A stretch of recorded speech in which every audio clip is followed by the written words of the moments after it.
السلام عليكم ورحمة الله وبركاته. الحمد لله رب العالمين، والصلاة والسلام على رسوله الأمين وعلى آله وصحبه أجمعين، أما بعد فاتقوا الله يا عباد الله.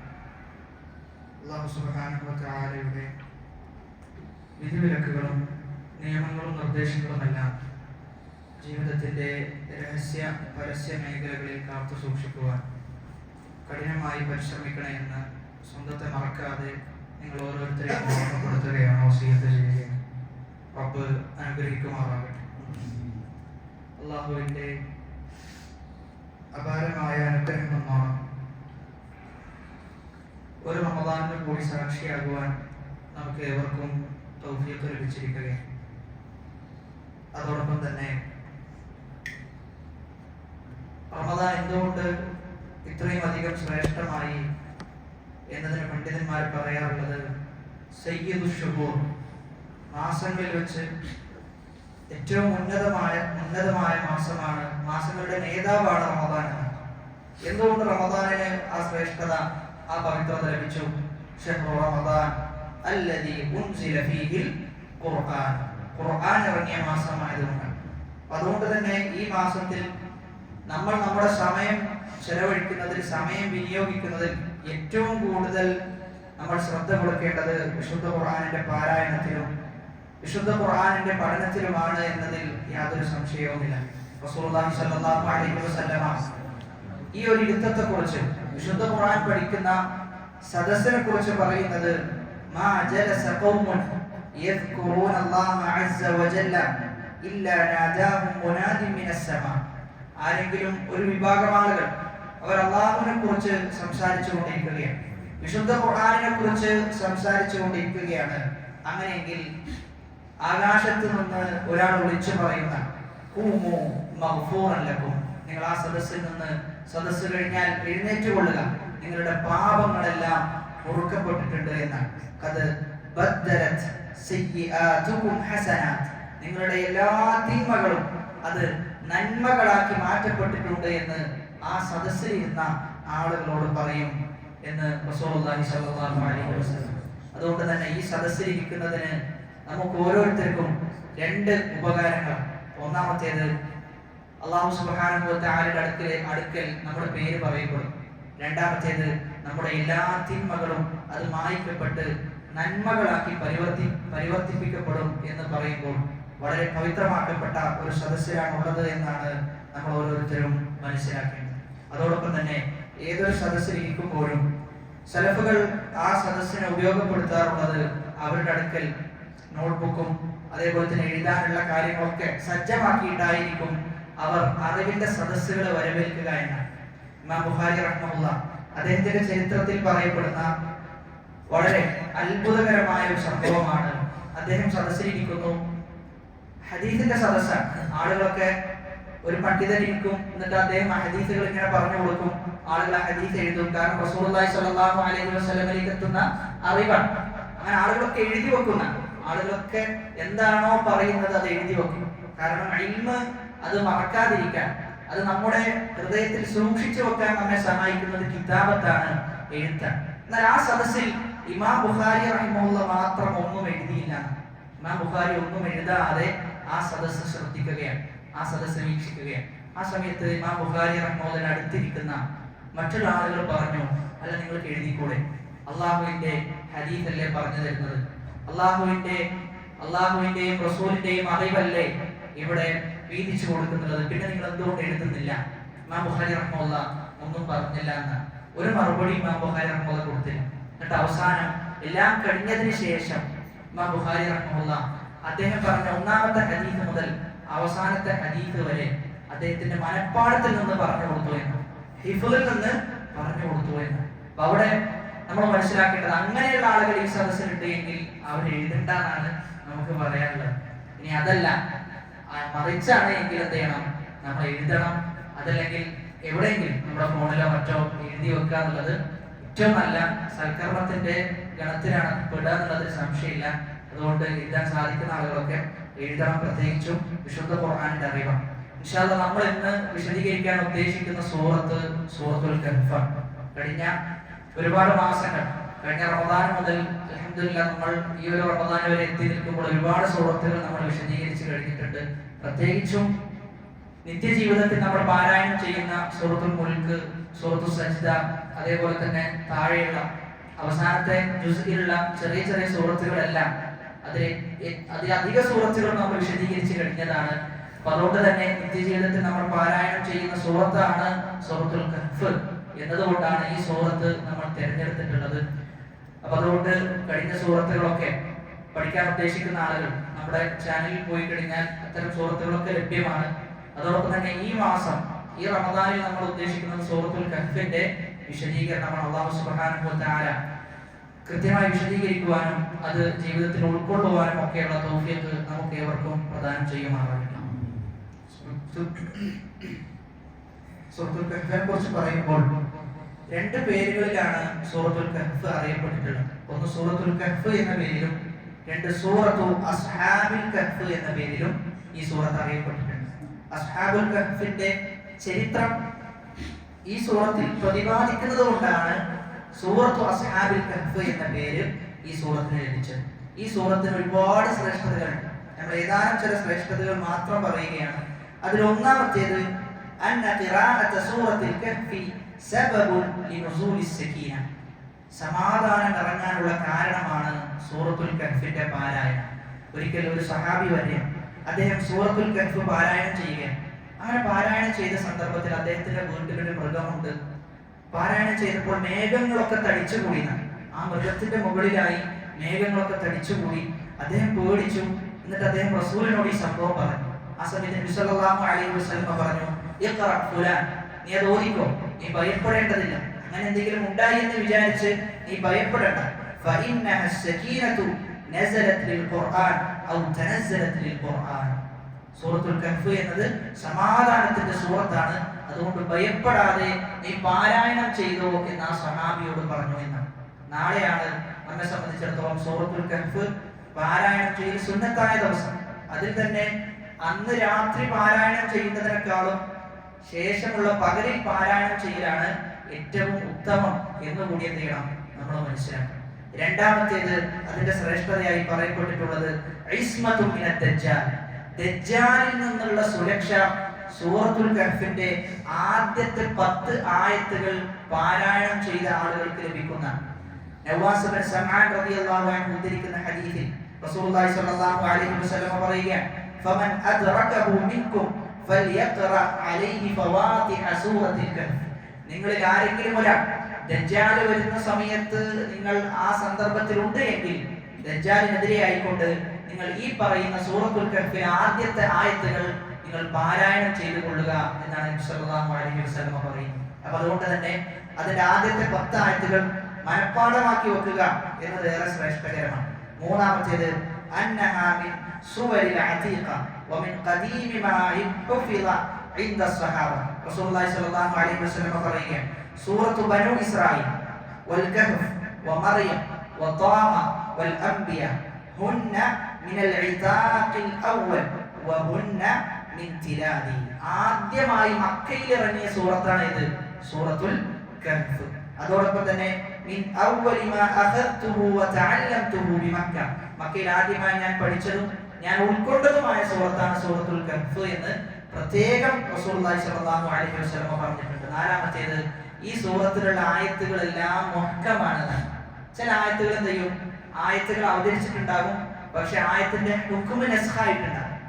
ആയത്തിന്റെ ഹുക്മ് ഇന്ന് നിലവിലുണ്ടാകില്ല. അങ്ങനെയുള്ള ചില ആയത്തുകളുണ്ട്. എന്നാൽ സൂറത്തുൽ കഹ്ഫിലെ എല്ലാ ആയത്തുകളും മുഹ്കമായ ആയത്തുകളാണ്. മുഹ്കമായ ആയത്തുകൾ ഒരിക്കലും എന്തിന് വിധേയമാകൂല, നസ്ഖിന് വിധേയമാകൂല എന്ന്. അപ്പൊ ഈ പറയുന്ന സൂറത്തുൽ കഹ്ഫിൽ എത്ര ആയത്തുണ്ടോ ആ ആയത്തുകളെല്ലാം എല്ലാം അമൽ ചെയ്യാനുള്ള ആയത്താണ് എന്നാണ് പറഞ്ഞു വന്നതിന്റെ ചുരുക്കം. ഇനി എന്താണ് ഈ സൂറത്തിന്റെ ലക്ഷ്യം? ഈ സൂറത്തിൽ എന്താണ് അടങ്ങിയിട്ടുള്ളത്? ഒന്നാമത്തേത് ശരിയായ വിശ്വാസത്തിലേക്കുള്ള ക്ഷണമാണ് ഈ സൂറത്തിലുള്ളത്. യഥാർത്ഥ കറകളഞ്ഞ തൗഹീദിലേക്കുള്ള ക്ഷണം, കറകളഞ്ഞ വിശ്വാസത്തിലേക്കുള്ള ക്ഷണം ഈ സൂറത്തിൽ അടങ്ങിയിട്ടുണ്ട്. രണ്ടാമത്തേത് ഏറ്റവും നല്ല സ്വഭാവത്തിലേക്ക്, ഏറ്റവും നല്ല സ്വഭാവത്തിലേക്ക് ഈ സൂറത്ത് നമ്മെ ക്ഷണിക്കുന്നുണ്ട്. മൂന്നാമത്തേത് ഏറ്റവും നല്ല ചിന്തയിലേക്ക്, വിശ്വാസപരമായും അതേപോലെ തന്നെ സ്വഭാവപരമായും എന്തൊക്കെ ഉണ്ടോ അതിലെല്ലാം ഏറ്റവും നല്ല ഒരു ക്ഷണമാണ് ഈ സൂറത്ത് എന്നതിൽ യാതൊരു സംശയവുമില്ല. ഇനി ഈ സൂറത്തിൽ അടങ്ങിയിട്ടുള്ള വിഷയങ്ങൾ ഏകദേശം 12ഓളം വിഷയങ്ങൾ ഈ സൂറത്തിൽ അടങ്ങിയിട്ടുണ്ട് എന്നാണ്. അതിൽ ഒന്നാമത്തേത് അള്ളാഹുവിന്റെ ഹംദിനെ കുറിച്ചാണ് ഈ സൂറത്തിന്റെ തുടക്കത്തിൽ പറഞ്ഞു വെക്കുന്നത്. രണ്ടാമത്തേത് ദുനിയാവ് എന്നത് പരീക്ഷണത്തിന്റെ കേന്ദ്രമാണ്. അപ്പൊ അതുകൊണ്ട് തന്നെ നിങ്ങൾ ആ ദുനിയാവിനെ വരവേൽക്കേണ്ടതും നിങ്ങൾ ദുനിയാവിനെ കാണേണ്ടതും പരീക്ഷണത്തിന്റെ ലോകമായിട്ടാണ്. അല്ലാതെ എന്തല്ല, കാലാകാലം താമസിക്കാനുള്ള കേന്ദ്രമായിട്ടല്ല നിങ്ങൾ ദുനിയാവിനെ കാണേണ്ടത് എന്ന ഒരു ധ്വനി കൂടി ഈ സൂറത്തിലുണ്ട്. മൂന്നാമത്തേത് അസ്ഹാബുൽ കഹ്ഫിന്റെ ചരിത്രം ഈ സൂറത്തിൽ പറയപ്പെടുന്നുണ്ട്. നാലാമത്തേത് സാഹിബുൽ ജന്നത്തി, 2 പൂന്തോട്ടക്കാരുടെ ചരിത്രം ഈ സൂറത്തിൽ പ്രതിപാദിക്കുന്നുണ്ട്. അഞ്ചാമത്തേത് ദുനിയാവിനെ കുറിച്ച് ഒരുപാട് ഉപമ, എന്താണ് ദുനിയാവിലെ ജീവിതം എന്നതുകൊണ്ട് ഉദ്ദേശിക്കുന്നത് എന്നതിനുള്ള ഉപമ ഈ സൂറത്തിൽ ഉൾക്കൊണ്ടിട്ടുണ്ട്. ആറാമത്തേത് ഖിയാമത്ത് നാളിൽ സംഭവിക്കുന്ന എന്തൊക്കെ സംഭവവികാസങ്ങളുണ്ടോ അതിന്റെ എല്ലാം ഏകദേശം ചെറിയൊരു ചുരുക്കമെങ്കിലും ഈ സൂറത്തിൽ കടന്നുപോയിട്ടുണ്ട്. എട്ടാമത്തേത് അള്ളാഹുവിന്റെ സുന്നത്തിൽപ്പെട്ടതാണ് അള്ളാഹു അക്രമം ചെയ്യുന്ന ആളുകളെ, തിന്മ ചെയ്യുന്ന ആളുകളെ അള്ളാഹു പിടികൂടുകയും എന്നാൽ അതേ സമയത്ത് നന്മകൾ ചെയ്യുന്ന, എന്നാൽ ജീവിതത്തിൽ അറിയാതെ തിന്മ വന്നു പോകുന്ന ആളുകൾ അവർക്ക് അള്ളാഹു ചെയ്യും, അവർക്ക് അവരുടെ സമയം നീട്ടിക്കൊടുക്കുന്ന. ഒൻപതാമത്തേത് മൂസാ നബി അലൈഹിസ്സലാത്തു വസ്സലാമയും അതോടൊപ്പം തന്നെ ഖിദർ അലൈഹിസ്സലാം, ഇവർ രണ്ടുപേരും തമ്മിലുള്ള സംഭാഷണം ഈ സൂറത്തിൽ നടക്കുന്നുണ്ട്. ഇവർ രണ്ടുപേരും തമ്മിൽ യാത്ര പുറപ്പെടുകയും ആ യാത്രയിൽ ഒരുപാട് അനുഭവങ്ങൾ ഉണ്ടാവുകയും അങ്ങനെ ആ ചരിത്രം കൂടി ഈ സൂറത്തിൽ അടങ്ങിയിട്ടുണ്ട്. 11ാമത്തേത്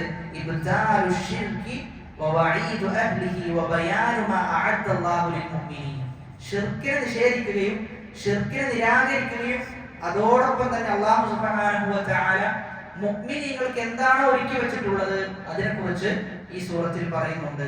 മറ്റൊന്ന് ദുൽഖർനൈനെ കുറിച്ച് ഈ സൂറത്തിൽ അവസാനത്തിൽ പ്രതിപാദിക്കുന്നുണ്ട്. ഏറ്റവും അവസാനം അള്ളാഹുവിന്റെ അറിവിനെ കുറിച്ചാണ്. അള്ളാഹുവിന്റെ അറിവിന്റെ വ്യാപ്തിയെ കുറിച്ചും അള്ളാഹുവിന്റെ അറിവ് എല്ലാത്തിനെയും ചുഴ്ന്നു നിൽക്കുന്നുണ്ട് എന്നതിനെ കുറിച്ചെല്ലാം ഈ സൂറത്തിൽ പ്രതിപാദിച്ചിട്ടുണ്ട്. ഇതാണ് ചുരുക്കി പറഞ്ഞു കഴിഞ്ഞാൽ സൂറത്തുൽ കഹ്ഫിൽ ഉൾക്കൊണ്ടിട്ടുള്ളത്. സൂറത്ത് അവതരിച്ചിട്ടുള്ളത് മക്കയിലാണ്. ഈ പറയുന്ന ഒരുപാട് ചരിത്രങ്ങൾ ഒറ്റ സൂറത്തിൽ അല്ലാഹു സുബ്ഹാനഹു വ തആല കൊണ്ടുവന്നിട്ടുണ്ട്. അതിൽപ്പെട്ട ഒരു സൂറത്താണ് സൂറത്തുൽ കഹ്ഫ്. ഈ സൂറത്തുൽ കഹ്ഫ് ആരംഭിക്കുന്നത് എന്തുകൊണ്ടാണ്? അൽഹംദുലില്ലാഹ്. എന്നാ തൊട്ട് മുമ്പുള്ള സൂറത്ത് ഏതാ? സൂറത്തുൽ കഹ്ഫിന്റെ തൊട്ട് മുമ്പുള്ളത് സൂറത്തുൽ ഇസ്രാ ആണ്. ഇസ്രാ ആരംഭിക്കുന്നതോ സുബ്ഹാനല്ലാഹ്. കഹ്ഫ് ആരംഭിക്കുന്നത് അൽഹംദുലില്ലാഹ്. ഇനി സൂറത്തുൽ ഇസ്രാഇന്റെ തന്നെ അവസാനത്തെ ആയത്തോ വഖുലിൽ ഹംദുലില്ലാഹ്. സാധാരണ ദിക്റുകൾ പഠിപ്പിക്കുന്ന സമയത്ത് റസൂലുള്ളാഹി സ്വല്ലല്ലാഹു അലൈഹി വസല്ലം പറയുന്നത് സുബ്ഹാനല്ലാഹ് വൽഹംദുലില്ലാഹ് വലാ ഇലാഹ ഇല്ലല്ലാഹു വല്ലാഹു അക്ബർ. അതുകൊണ്ട് സൂറത്തുൽ ഇസ്രായിൽ എന്ത് ചെയ്തു? സുബ്ഹാനല്ലാഹ്, അല്ലാഹുവിനെ എല്ലാ പോരായ്മകളിൽ നിന്നും ഉയർത്തി, അല്ലാഹു ഉന്നതനാണ് എന്ന് പറഞ്ഞു. എന്നിട്ട് എന്ത് ചെയ്യണം? അല്ലാഹുവിനെ പുകഴ്ത്താൻ. അൽഹംദുലില്ലാഹ് എന്ന് പറഞ്ഞ് പുകഴ്ത്തിയിട്ടാണ് ഈ സൂറത്ത് ആരംഭിക്കുന്നത് എന്ന്. ഒന്നാമത്തെ ആയത്ത് നമുക്ക് പാരായണം ചെയ്യാം. അഊദു ബില്ലാഹി മിനശ് ശൈത്വാനിർ റജീം. ബിസ്മില്ലാഹിർ റഹ്മാനിർ റഹീം. അൽഹംദുലില്ലാഹില്ലദീ أنزل على عبده الكتاب ولم يجعل له عوجا قيما لينذر بأسا شديدا من لدنه ويبشر المؤمنين الذين يعملون الصالحات أن لهم أجرا حسنا ماكثين فيه أبدا وينذر الذين قالوا اتخذ الله ولدا ما لهم به من علم ولا لآبائهم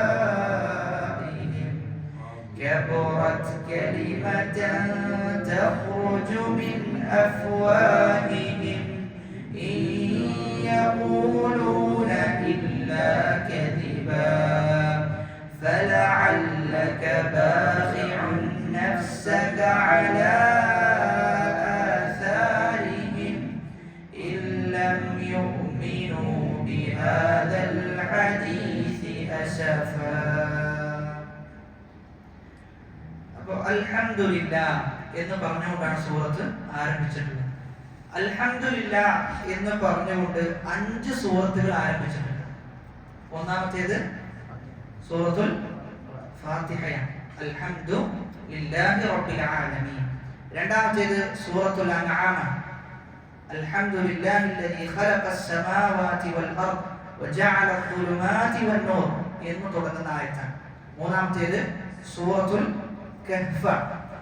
നാലാമത്തേത് സൂറത്തുൽ സബഅ, അൽഹംദുലില്ലാഹില്ലദീ മാ ഫിസ് സമാവാതി വമാ ഫിൽ അർദ് വലഹുൽ ഹംദു ഫിൽ ആഖിറ.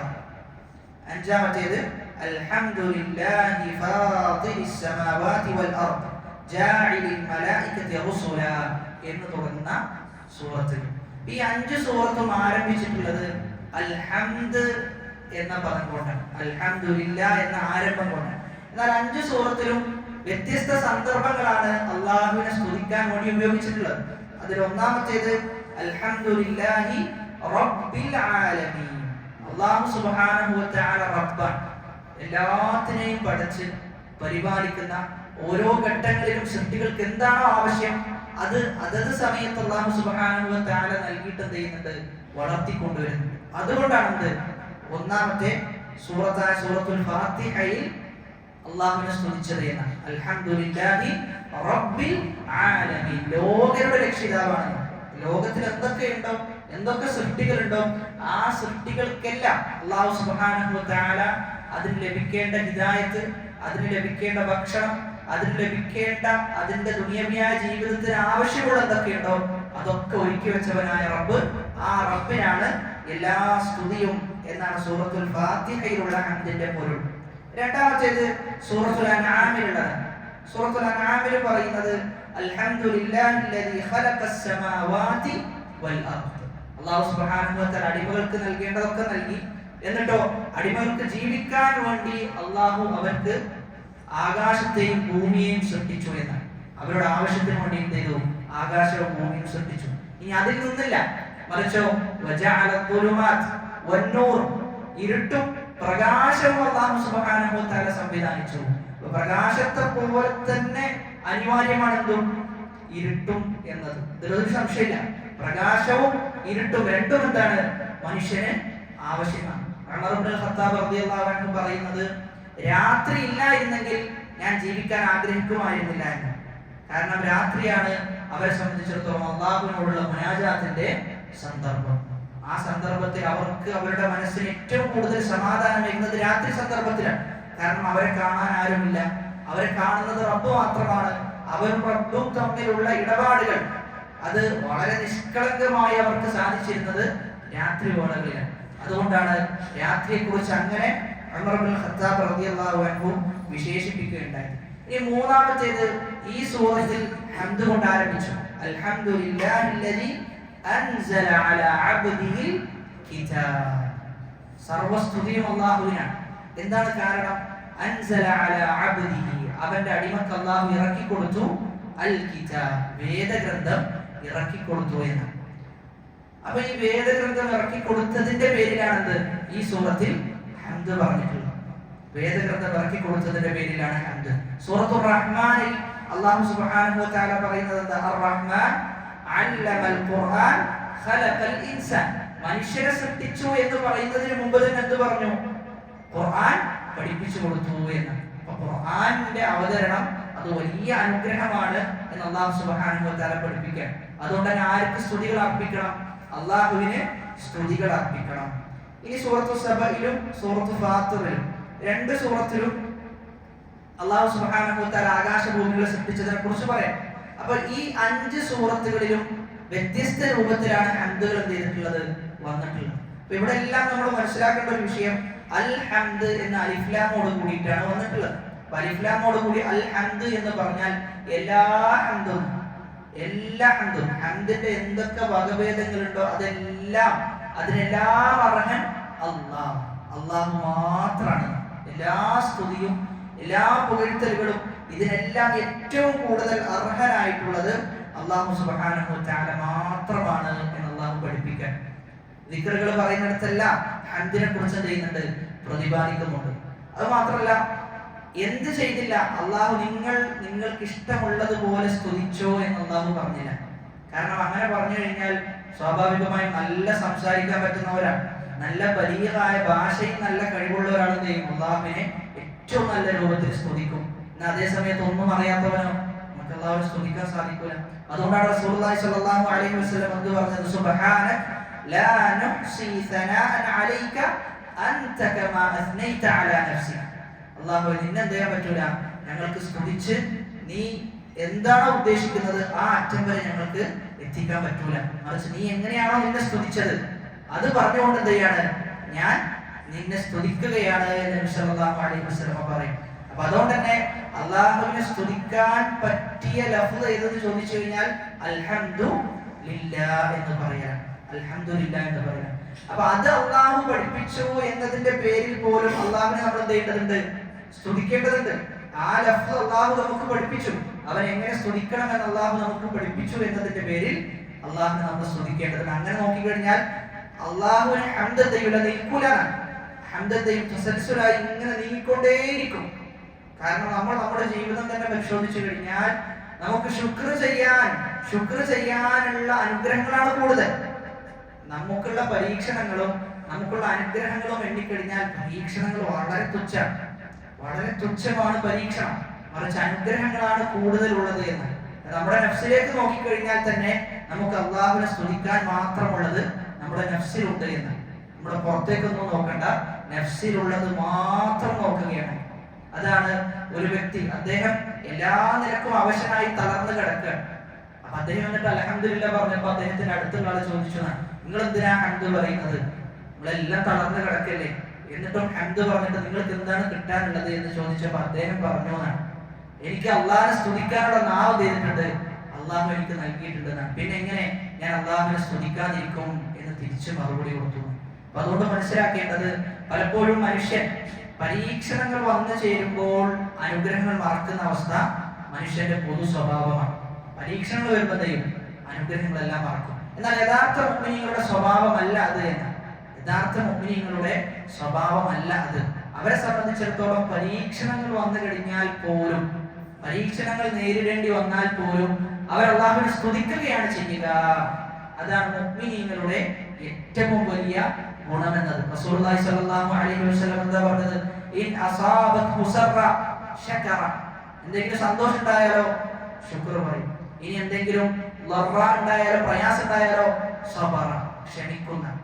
അപ്പൊ ഒരു അടിമയുടെ തൗഹീദ് എത്ര കണ്ട് കൂടുതലാണോ അത്ര കണ്ട് പരീക്ഷണത്തിൽ ആ തൗഹീദ് ബോധ്യപ്പെടുന്ന ഒരാളുടെ തൗഹീദ് ഏറ്റവും ഉന്നതമായ തൗഹീദാണെങ്കിൽ, തൗഹീദിന്റെ ഏറ്റവും അവസാനത്തെ സ്ഥാനത്തിലേക്ക് എത്തിയ വ്യക്തിയാണെങ്കിൽ അദ്ദേഹത്തിന് പരീക്ഷണം ബാധിച്ചാൽ അൽഹംദുലില്ലാഹ് പറയും.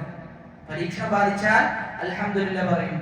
എന്നാൽ അതേ സമയത്ത് തൗഹീദ് അത്ര കണ്ട് ഉറച്ചിട്ടില്ലെങ്കിലോ ക്ഷമിക്കാൻ പോലും സാധിക്കൂല, ക്ഷമക്ക് പോലും സാധ്യതയില്ല.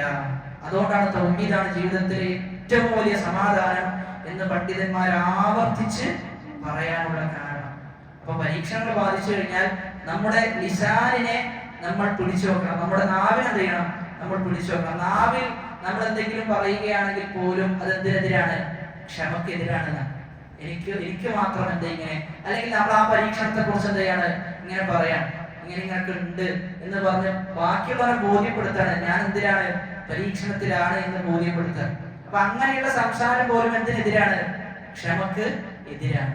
അപ്പൊ ക്ഷമിക്കുകയാണെങ്കിൽ ഒന്നും ചെയ്യില്ല, പിന്നെ അതിനെ കുറിച്ച് സംസാരിക്കുകയില്ല. കാരണം ക്ഷമ എന്ന് പറഞ്ഞത് പിടിച്ചു വെക്കലാണ്, സബ്ർ എന്ന് പറഞ്ഞാൽ പിടിച്ചു വെക്കലാണ്. ഒന്നും ചെയ്യും, അവന്റെ നാവിനെ പിടിച്ചു വെക്കും. അപ്പൊ ഇവിടെ ഈ ആയത്തിൽ പറയുന്നത് അൽഹംദുലില്ലാഹ്, എല്ലാ സ്തുതിയും അല്ലാഹുവിനാണ്. അല്ലദീ, എങ്ങനെയുള്ളവനാണ് അവൻ? അൻസല അലാ അബ്ദിഹി, അൻസല ഇറക്കി കൊടുത്തു, അലാ അബ്ദിഹി അവന്റെ അടിമക്ക് അല്ലാഹു ഇറക്കി കൊടുത്തു. അൻസല എന്നതും അതേപോലെ തന്നെ വിശുദ്ധ ഖുർആനിൽ നസ്സല എന്നും എന്ത് ചെയ്തിട്ടുണ്ട്, പ്രയോഗിച്ചിട്ടുണ്ട്. രണ്ടും വ്യത്യസ്തമാണ്. അൻസല എന്ന് പറഞ്ഞു കഴിഞ്ഞാൽ ഒറ്റയടിക്ക് ഇറക്കുന്നതിനെയാണ് എന്ത് പറയാ? അൻസല എന്ന് പറയാം. നസല എന്ന് പറഞ്ഞാൽ ഘട്ടം ഘട്ടമായി ഇറക്കുന്നതിനാണ്. ഇവിടെ പ്രയോഗിച്ചിട്ടുള്ളത് എന്താ? അൻസല. അല്ലാഹു ഇറക്കി കൊടുത്തു. അലാ അബ്ദിഹി, ആർക്കാണ്? അവന്റെ അടിമക്കാണ് ഇറക്കി കൊടുത്തത്. റസൂൽ എന്നല്ല പ്രയോഗിച്ചത്, മറിച്ച് എന്താ പ്രയോഗിച്ചത്? അബ്ദ് എന്നാണ് പ്രയോഗിച്ചത്. കാരണം റസൂൽ എന്ന പദവിയെക്കാളും അള്ളാഹുവിനോട് ചേർത്തി പറയാൻ ഏറ്റവും നല്ലത് ഏതാ? അബ്ദ് എന്ന പദവിയാണ്. അതാണ് സുബ്ഹാനല്ലദീ അസ്റാ ബിഅബ്ദിഹി ലൈലൻ മിനൽ മസ്ജിദിൽ ഹറാം എന്ന ആയത്തിൽ വന്നത്. അപ്പൊ അവിടെ പറയുന്നത് അടിമയാണ് എന്നാണ്. അപ്പൊ ഒരു വ്യക്തി, ഒരു മുസ്ലിമായ വ്യക്തി, അവൻ അള്ളാഹുവിന്റെ മുമ്പിൽ തെളിയിക്കേണ്ടത് എന്താ? അവന്റെ അടിമത്വം. ഞാൻ റബ്ബേ നിന്റെ അടിമയാണ് എന്ന് തെളിയിക്കലാണെന്ത്? ജീവിതത്തിന്റെ യഥാർത്ഥ ലക്ഷ്യം എന്ന് പറയുന്നത്. അപ്പൊ അടിമയാണ് എന്ന് തെളിയിക്കണമെങ്കിൽ ഒന്നാമതായി വേണ്ടത് ജീവിതത്തിൽ കിട്ടിയ അനുഗ്രഹങ്ങളെല്ലാം ഫദ്ലാണെന്ന് മനസ്സിലാക്കണം. ജീവിതത്തിൽ എന്തൊക്കെ അനുഗ്രഹങ്ങൾ ഉണ്ടോ അതെല്ലാം അവന്റേതാണെന്ന് മനസ്സിലാക്കാൻ പറ്റൂല. അതുപോലെ തന്നെ അവൻ ആർജിച്ചെടുത്തതാണെന്ന് മനസ്സിലാക്കാൻ പറ്റൂല. മറിച്ചൊക്കെ അള്ളാന്റെ ഫദ്ലാണ്. അള്ളാഹു എനിക്ക് നൽകിയതാണ് എന്ന് അനുഗ്രഹത്തെ കാണുന്ന വ്യക്തി അവനെ അഹങ്കരിക്കൂല. അത് മാത്രല്ല, അവർക്ക് പേടിയായിരിക്കും. റബ്ബ് എപ്പോ വേണമെങ്കിലും എന്ത് ചെയ്യും? എനിക്ക് നൽകിയ അനുഗ്രഹം തിരിച്ചെടുക്കാം, കാരണം ഇത് എന്റേതല്ല റബ്ബിന്റേതാണ് എന്ന്. അങ്ങനെ ഒരു വ്യക്തി മനസ്സിൽ ഉറപ്പിക്കുമ്പോഴാണ് അവൻ അബുദായി മാറുക. കാരണം അവർക്കറിയാം എല്ലാം നീയാണ് റബ്ബേ, ഞാൻ ഒന്നുമല്ല. എനിക്ക് കിട്ടിയ അനുഗ്രഹങ്ങൾ എല്ലാം നീയാണ് തന്നിട്ടുള്ളത്. പിന്നെ ഞാൻ എങ്ങനെ അഹങ്കരിക്കും? അല്ലെങ്കിൽ പിന്നെ ഞാൻ ആളുകളുടെ മുമ്പിൽ എങ്ങനെ ആളാക്കും? എനിക്കൊന്നിനും വകയില്ല, ഒക്കെ നീയാണ് എന്ന് മനസ്സിലാക്കണം. ഇനി അടുത്തതോ, അങ്ങനെ അവൻ മനസ്സിലാക്കി അള്ളാഹുവിന്റെ ഫദ്ലാണ് എനിക്ക് കിട്ടിയ അനുഗ്രഹം എന്ന് തിരിച്ചറിഞ്ഞാൽ അവൻ അടുത്തതായി ചെയ്യേണ്ടത് അവൻ തിരിച്ചറിഞ്ഞവനാണ് എന്ന ബോധ്യം പോലും അവൻ ഉണ്ടാകരുതെന്നാണ്. ഞാൻ എന്ത് ചെയ്തിട്ടുണ്ട്? ഫദ്ലാണ് എന്നൊക്കെ തിരിച്ചറിഞ്ഞ നല്ല ഒരു അടിമയാണ് എന്ന ബോധ്യം പോലും ആർക്കുണ്ടാകരുത്? ആ അടിമക്ക് ഉണ്ടാകരുതെന്നാണ്. അങ്ങനെ എന്ത് ചെയ്യണം? നമ്മൾ അടിമത്വം പഠിച്ചെടുക്കണം. ഇബ്നുൽ ഖയ്യിം റഹിമഹുല്ലാഹ് തന്റെ ത്വരീഖുൽ ഹിജ്റത്തൈൻ എന്ന കിതാബിൽ എങ്ങനെയാണ് ഒരു അടിമ യഥാർത്ഥ അടിമയായി മാറുക എന്ന് വിശദീകരിക്കുന്നു, എന്ന് വളരെ സവിസ്തരം വിശദീകരിക്കുന്നുണ്ട്. അതിൽ പറയുന്നുണ്ട്, ഒരു അടിമക്ക് ഒരിക്കലും ഖനിയാകാൻ പറ്റൂല. യഥാർത്ഥ ഖനിയാര, ധനികനാര? അല്ലാഹുവാണ്. യഥാർത്ഥ ധനികൻ അല്ലാഹുവാണ്. എന്നാൽ അടിമ അവന് ധന്യത ലഭിക്കുമോ എന്ന് ചോദിച്ചാൽ ധന്യത ലഭിക്കും. പക്ഷെ ആരിലൂടെ അത് ലഭിക്കുള്ളൂ? അല്ലാഹുവിലൂടെ ലഭിക്കുള്ളൂ. ദുനിയാവിലെ ഏത് അനുഗ്രഹങ്ങൾ എടുത്തു നോക്കിക്കഴിഞ്ഞാലും അതിലൊന്നും നമുക്ക് എന്ത് ചെയ്യാൻ പറ്റൂല? ഇതൊക്കെ എന്റെ ധന്യതയുടെ അടയാളമാണെന്ന് നമുക്ക് പറയാൻ പറ്റൂല. ഒരാൾക്ക് നല്ലൊരു അനുഗ്രഹം കിട്ടി, നല്ല സ്വാലിഹായ മകനെ കിട്ടുകയാണെങ്കിൽ നമുക്ക് പറയാമെന്ത്? കാരണം ആ മകൻ ആരിലേക്ക് എത്തിക്കും? അള്ളാഹുലേക്ക് എത്തിക്കും. അപ്പൊ അള്ളാഹുലേക്ക് എത്തിക്കുന്ന അനുഗ്രഹങ്ങളെല്ലാം ധന്യതയുടെ അനുഗ്രഹങ്ങളാണ്. അല്ലാത്തതൊക്കെ താഴ്ന്ന ചെറിയ അനുഗ്രഹങ്ങളാണെന്നാണ്. അതൊന്നും അനുഗ്രഹങ്ങളായി പോലും എണ്ണി തിട്ടപ്പെടുത്തരുതെന്നാണ്. അതുകൊണ്ട് തന്നെ ജീവിതത്തിൽ എന്ത് അനുഗ്രഹങ്ങൾ ലഭിക്കുമ്പോഴും അത് അള്ളാഹുവിലേക്ക് നമുക്ക് എത്തിക്കാൻ സാധിക്കണം. അള്ളാഹുവിലേക്ക് അതിനെ കണക്ട് ചെയ്യാൻ സാധിക്കണം. അപ്പോഴാണ് ആ അനുഗ്രഹം എന്തായി മാറുക? നമുക്ക് ഏറ്റവും കൂടുതൽ ഉപകരിക്കുക. ഇറക്കി കൊടുത്തു അലാ അബ്ദിഹി, അവന്റെ അടിമക്ക്. അൽ കിതാബ, എന്താ ഇറക്കി കൊടുത്തത്? വേദഗ്രന്ഥം ഇറക്കി കൊടുത്തു, വിശുദ്ധ ഖുർആൻ ഇറക്കി കൊടുത്തു എന്നാണ് പറയുന്നത്. അപ്പൊ ഇവിടെ വിശുദ്ധ ഖുർആൻ ഇറക്കി കൊടുത്തു എന്ന് പറയുമ്പോൾ ഇത് എത്രാമത്തെ സൂറത്താണ്? സൂറത്തുൽ കഹ്ഫ് 18ാമത്തെ സൂറത്താണ്. അപ്പൊ എങ്ങനെ വിശുദ്ധ ഖുർആൻ ഇറക്കി കൊടുത്തു എന്ന് പറയാം? ഇത് 18ാമത്തെ സൂറത്താണല്ലോ. ഈ സൂറത്തിലാണ് പറയുന്നത് വിശുദ്ധ ഖുർആൻ ഇറക്കി തന്നു എന്ന് പറയുന്നത്. അപ്പൊ ഇതിന്റെ ഉദ്ദേശം സൂറത്തുൽ ഖിയാമയിൽ അല്ലാഹു പറഞ്ഞു ഫഇദാ ഖറഅനാഹു ഫത്തബിഅ ഖുർആന. ചില ആയത്തുകൾക്ക് ഒരായത്തിനും എന്തെന്ന് പറയും? ഖുർആൻ എന്ന് പറയും. ഒരു സൂറത്തിനും എന്തെന്ന് പറയും? ഖുർആൻ എന്ന് പറയും. ഇനി ഒരു പേജിനും ഖുർആൻ എന്ന് പറയും. അതാണ് ഇവിടെ പ്രയോഗിച്ചത്. അൻസല അലാ അബ്ദിഹിൽ കിതാബ, അവൻ എന്ത് ചെയ്തു? കിതാബ് ഇറക്കി കൊടുത്തു, വേദഗ്രന്ഥം ഇറക്കി കൊടുത്തു. അപ്പോൾ അല്ലാഹു സുബ്ഹാനഹു വ തആല റസൂലുള്ളാഹി സ്വല്ലല്ലാഹു അലൈഹി വസല്ലമക്ക് വേദഗ്രന്ഥം ഇറക്കി കൊടുക്കുന്നു. ആ വേദഗ്രന്ഥം അനുസരിച്ച് റസൂൽ ജീവിക്കുന്നു, തന്റെ ജീവിതത്തെ ചിട്ടപ്പെടുത്തുന്നു. ആ ചിട്ടപ്പെടുത്തലുകൾക്ക് ശേഷം എന്ത് ചെയ്യണം? അല്ലാഹു ഒരു യാത്ര. ആരിലേക്കുള്ള യാത്ര? റസൂലിനെ കൊണ്ടുപോകണം. ആരിലേക്ക്? അല്ലാഹുവിലേക്ക് കൊണ്ടുപോവുകയാണ്. അതെന്ത് കാരണത്താൽ? വിശുദ്ധ ഖുർആൻ ജീവിതത്തിൽ ഉൾക്കൊണ്ടത് കാരണത്താലാണ്. നമ്മൾ മനസ്സിലാക്കേണ്ടത് എല്ലാ ഖൈറും ഖുർആനിനെ പിൻപറ്റുന്നതിലാണ്. എല്ലാ ഷർറും ഖുർആനിനെതിരെ നിൽക്കുന്നതിലാണ്.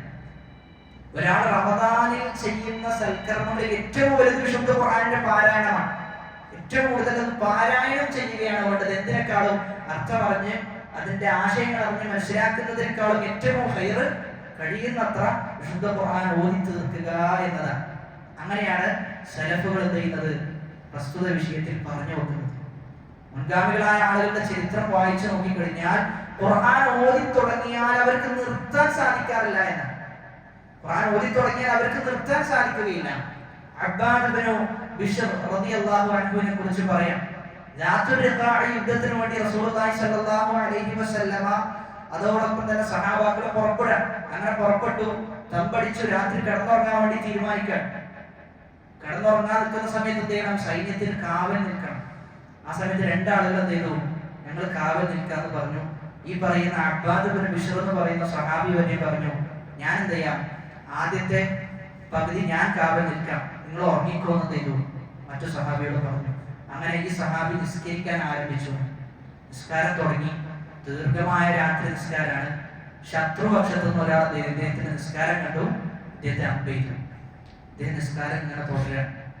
അങ്ങനെ വീണ്ടും അമ്പ് ചെയ്തു. ഇദ്ദേഹം അവസാനം ചെയ്തു നിസ്കാരം അദ്ദേഹം കൈവക്കിയില്ല.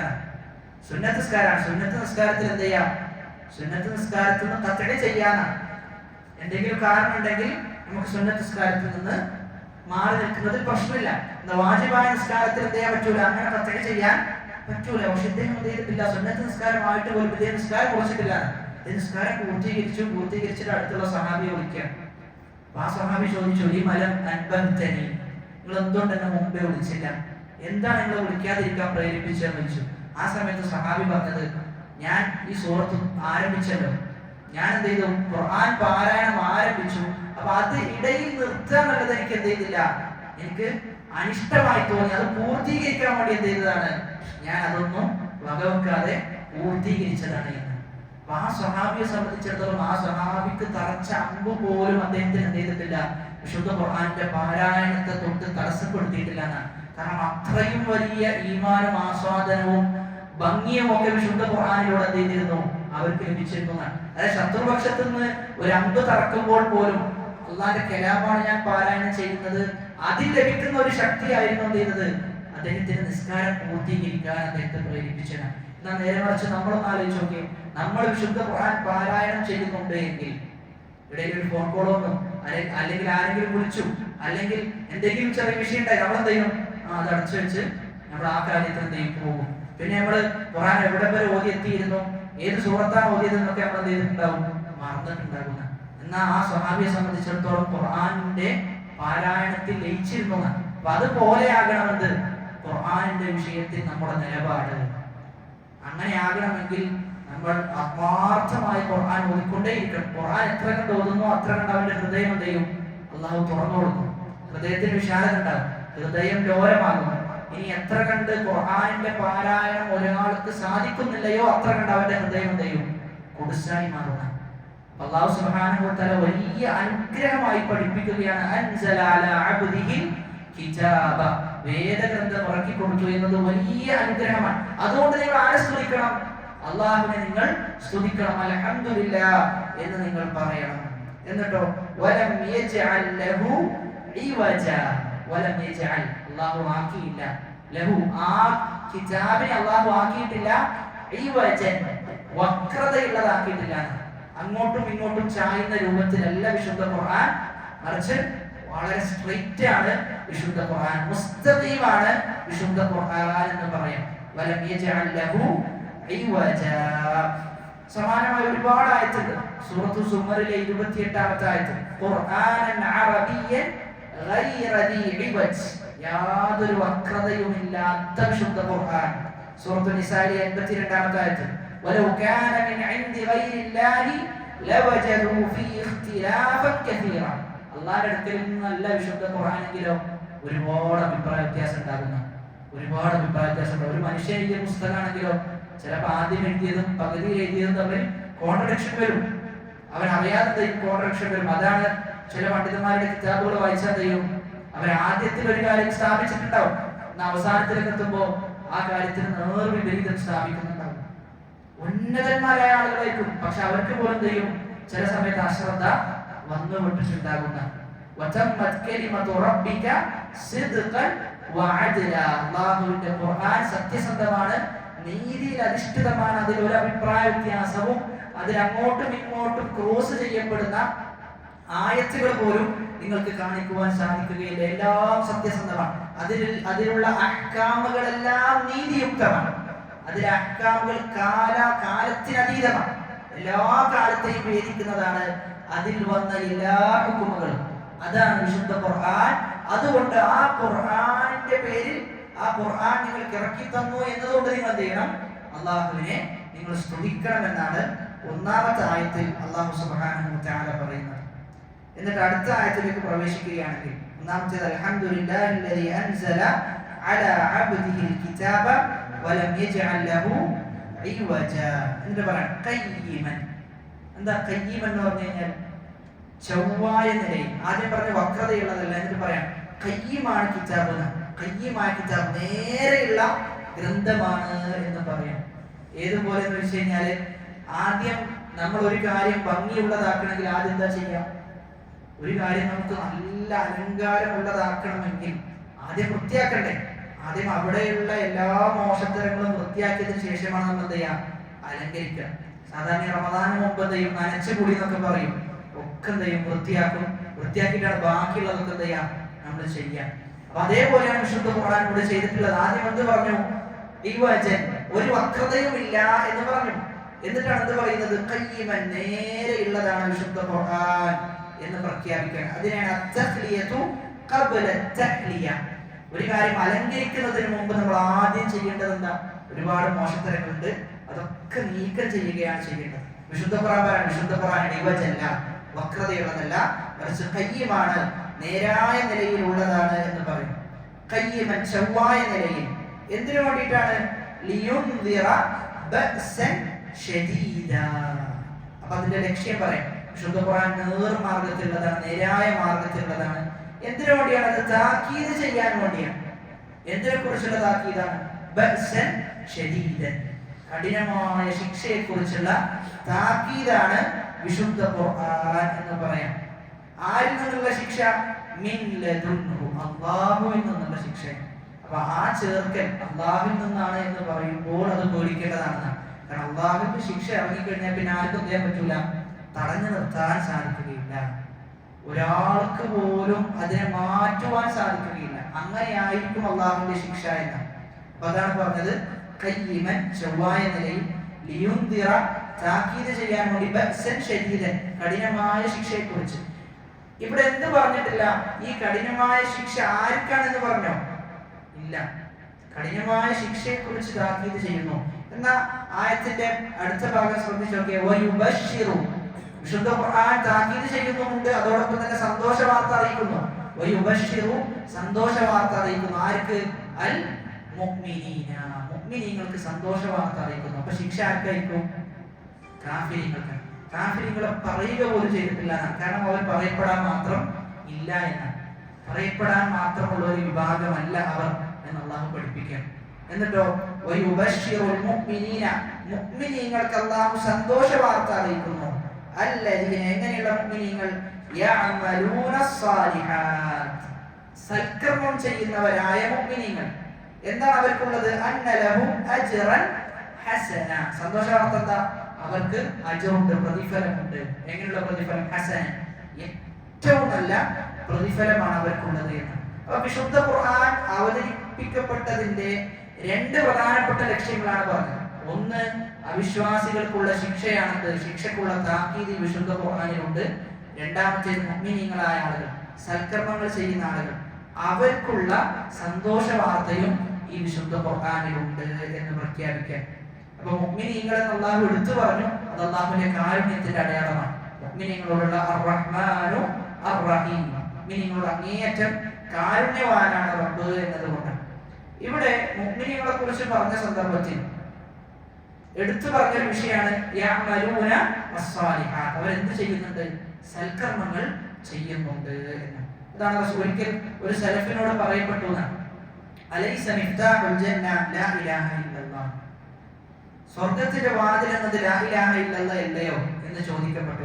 അപ്പോൾ അദ്ദേഹം പറഞ്ഞു ഫമൻ അതാ ബിഹി ഫുതിഹ ലഹു, അതെ അതാണ്, ആരെങ്കിലും ആ ലാ ഇലാഹ ഇല്ലല്ലാഹുമായി വന്നു കഴിഞ്ഞാൽ എന്ത് ചെയ്യും? തുറക്കപ്പെടും. എന്നിട്ട് പറയാണ് വലാകിൻ ഹൽ യുഫ്തഹുൽ മിഫ്താഹു ബിലാ അസ്നാ, പക്ഷേ ഒരു കീ എടുത്ത് നോക്കി കഴിഞ്ഞാൽ എന്തുണ്ടാവും? അതിനൊരു ഷേപ്പ് ഉണ്ടാവും. അപ്പൊ ആ ഷേപ്പ് ഇല്ലാതെ എന്ത് ചെയ്യൂല? നമുക്കൊരു കാര്യം തുറക്കാൻ പറ്റൂല. അപ്പൊ ലാ ഇലാഹ ഇല്ലല്ലാഹ് മിഫ്താഹാണ് എന്ന് പറഞ്ഞു കഴിഞ്ഞാൽ, അത് താക്കോലാണെന്ന് പറഞ്ഞു കഴിഞ്ഞാൽ ആ താക്കോലുകൾക്ക് എന്തുണ്ട്? പല്ലുകളുണ്ട്. ആ പല്ലുകളാണെന്ത്? സൽക്കർമ്മങ്ങൾ. അപ്പൊ ലാ ഇലാഹ ഇല്ലല്ലാഹ് ഉണ്ടായാൽ മാത്രം പോയാൽ എന്തും വേണം? സൽക്കർമ്മങ്ങളും അവന്റെ ജീവിതത്തിൽ വേണം. അപ്പൊ സൽക്കർമ്മങ്ങളാണ് ഈമാനിന്റെ അടയാളം. ഒരാൾക്ക് ഈമാൻ ഉണ്ട് എന്നതിനെ അറിയിക്കുന്നത് എന്താ? അവന്റെ സൽക്കർമ്മം. സൽക്കർമ്മമില്ലാതെയുള്ള ഈമാൻ അതെന്തോ അത് അവന് ഉപകരിക്കുകയില്ല എന്നാണ് മനസ്സിലാക്കേണ്ടത്. എന്നാൽ ഒരു സൽക്കർമ്മം സ്വീകരിക്കപ്പെടണമെങ്കിൽ 3 കാര്യങ്ങൾ ശ്രദ്ധിക്കണം. അതിൽ ഒന്നാമത്തേത് അവന്റെ വിശ്വാസം ചെയ്യണം, ശരിയാകണം. അവന്റെ വിശ്വാസത്തിൽ ശിർക്ക് വന്നു ചേരാൻ പാടില്ല. മൻ ആമില സാലിഹൻ മിൻ ദക്കരിൻ ഔ ഉൻസ വഹുവ മുഅ്മിൻ, ഏതെങ്കിലും ഒരു സ്ത്രീ അതല്ലെങ്കിൽ ഏതെങ്കിലും ഒരു പുരുഷൻ അവൻ അമൽ സ്വാലിഹാത്തുകൾ ചെയ്യുന്നു, എന്തിന്റെ മാനദണ്ഡത്തിൽ? വഹുവ മുഅ്മിൻ, ഈമാൻ ഉണ്ടാകണം. ഈമാൻ ഉണ്ടാകണം എന്നുകൊണ്ട് ഉദ്ദേശിക്കുന്നത് തൗഹീദ് ഉണ്ടാകണം. അപ്പൊ തൗഹീദ് ഉണ്ട് എങ്കിൽ അവനെ സംബന്ധിച്ചിടത്തോളം അവന്റെ സൽക്കർമ്മം സ്വീകരിക്കാനുള്ള ക്വാളിറ്റിയിലേക്ക് എന്ത് ചെയ്തിട്ടുണ്ട്? അവൻ എത്തിയിട്ടുണ്ട് എന്ന്. രണ്ടാമത്തേത് ഇഖ്ലാസ് ഉണ്ടാകണം. വമാ ഉമിറു ഇല്ലാ ലിയഅ്ബുദുല്ലാഹ മുഖ്ലിസീന ലഹുദ്ദീൻ, പൂർണ്ണമായ നിഷ്കളങ്കത അവന്റെ ഇബാദത്തുകളിൽ വന്നു ചേരണം. ഇഖ്ലാസാണ് ഏറ്റവും കഷ്ടമുള്ളത് എന്നാണ്. അതുകൊണ്ടാണ് സലഫുകളൊക്കെ പറയാറുണ്ട് നിയ്യത്തിനേക്കാളും കഠിനമായ മറ്റൊന്നില്ല. നിയ്യത്താണ് ഏറ്റവും പ്രയാസം. കാരണം നിയ്യത്ത് എന്ത് ചെയ്യും? മാറിക്കൊണ്ടേയിരിക്കുന്ന. അതുകൊണ്ട് തന്നെ സലഫുകളുടെ ജീവിതം പരിശോധിച്ചു കഴിഞ്ഞാൽ അവർ ഏറ്റവും കൂടുതൽ ശ്രദ്ധ കൊടുത്തത് ഇഖ്ലാസിനാണ്. അവർ ഏറ്റവും കൂടുതൽ ശ്രദ്ധ കൊടുത്തത് നിഷ്കളങ്കതക്കാണ്. കാരണം നിഷ്കളങ്കത ഇല്ല എങ്കിൽ ചെയ്തു വെച്ചതൊക്കെ ചെയ്യും ഒരു നിമിഷ നേരം കൊണ്ട് എല്ലാം നിഷ്ഫലമായി പോകും. നിഷ്കളങ്കത ഇല്ല എങ്കിൽ നമ്മുടെ ജീവിതത്തിൽ നമ്മൾ പരിശോധിച്ചു കഴിഞ്ഞാൽ നമ്മുടെ സംസാരങ്ങളിൽ ചിലപ്പോൾ ഇഖ്ലാസ് ഇല്ലായ്മ വരുന്നുണ്ട്, അവസ്ഥകളുണ്ട്. നമ്മുടെ സംസാരങ്ങളിൽ നിഷ്കളങ്കത നഷ്ടപ്പെട്ടു പോകുന്ന അവസ്ഥ ഉണ്ടാകാറുണ്ട്, നമ്മുടെ പ്രവർത്തനങ്ങളിൽ ഉണ്ട്, അങ്ങനെ ഒരുപാടുണ്ട്. അതുകൊണ്ട് തന്നെ സലഫുകൾ അവരുടെ ജീവചരിത്രം വായിക്കുമ്പോൾ നമ്മൾ അത്ഭുതപ്പെട്ടു പോകും. ഇബ്നു മുബാറക് റഹിമഹുല്ലാ അദ്ദേഹം യുദ്ധത്തിന് വേണ്ടി പുറപ്പെടാൻ, റോമക്കാരുമായിട്ടുള്ള യുദ്ധം. അങ്ങനെ യുദ്ധം തുടങ്ങിയിട്ട് എന്ത് ചെയ്യാണ്? ഓരോ ആളുകളും ഒറ്റക്കൊറ്റക്ക് പോരാടാൻ. ഒരു കാഫിറുകളുടെ കൂട്ടത്തിൽ ഒരാൾ വന്നു, എന്നിട്ട് മുസ്ലിങ്ങളുടെ കൂട്ടത്തിൽ ഒരാൾ വരികയാണ്. ഈ കാഫിർ എന്ത് ചെയ്തു? ഈ അവിശ്വാസിയായ മനുഷ്യൻ മുസ്ലിമിനെ വധിച്ചു. രണ്ടാമത്തെ ആൾ വന്നു, രണ്ടാമത്തെ ആളെ വധിച്ചു. മൂന്നാമത്തെ ആൾ വന്നു, മൂന്നാമത്തെ ആളെ വധിച്ചു. നാലാമത്തത് വരുന്നത് ഇബ്നു മുബാറക് റഹിമഹുല്ലാഹ്. യുദ്ധമാണ്, റോമക്കാരുമായിട്ടുള്ള യുദ്ധം. ഒരുപാട് ആളുകളുണ്ട്, പരസ്പരം അറിയുകയില്ല, ആരാണെന്നൊന്നും എന്ത് ചെയ്യൂല, പരസ്പരം അറിയില്ല. കാരണം ഒരു രാജ്യത്തിൽ നിന്നുള്ള എല്ലാ ആളുകളും എന്ത് ചെയ്തിട്ടുണ്ട്? യുദ്ധത്തിന് പുറപ്പെട്ടിട്ടുണ്ട്. അങ്ങനെ ഇബ്നു മുബാറക് റഹിമഹുല്ലാഹ് വന്നു, ശത്രുവിനെ വധിച്ചു.